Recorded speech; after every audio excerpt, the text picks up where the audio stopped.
Hello, Jonathan Bowman-Perks, and I want to talk to you today about what environment do you live and work in. Is it a toxic environment, or is it a really healthy environment? And so the ideal one, of course, is a high-performing environment, which is healthy.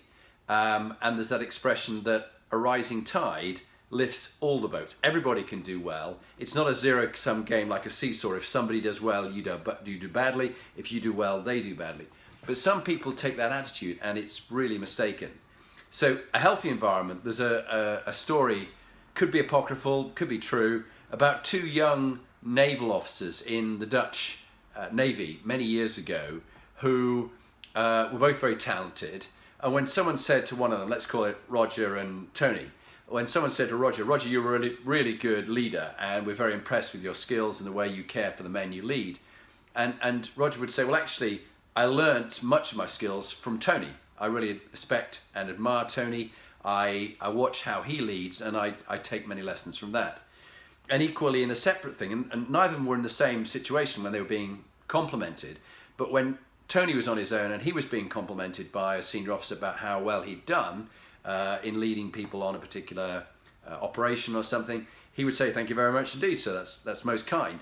And actually it's Roger I look to for great leadership examples. I think he's a very fine officer and the way he cares for the people he's in charge of is an example to me that I watch.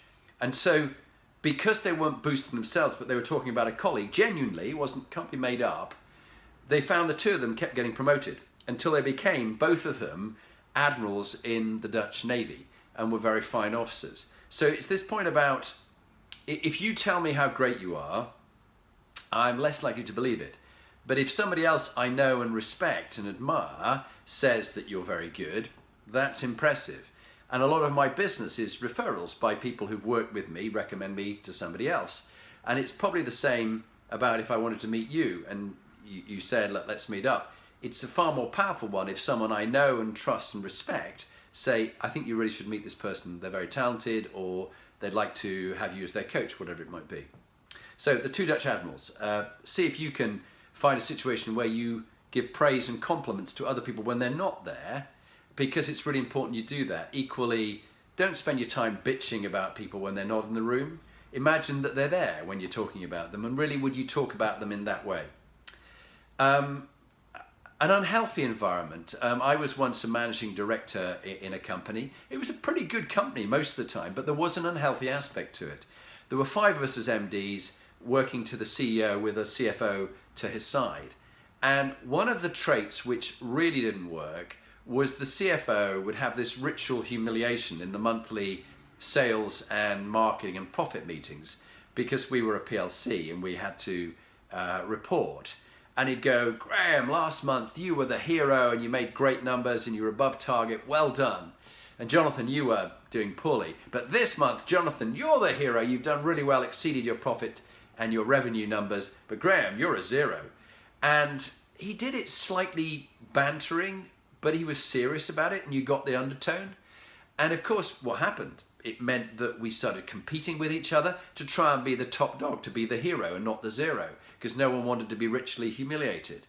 And so I think there's something you've really got to watch in the environment you're in. And if you're in an environment which has a Donald Trump type character who loves to put people down and be the big sort of bully boy and machismo, don't buckle to these kind of people. Stand up to them.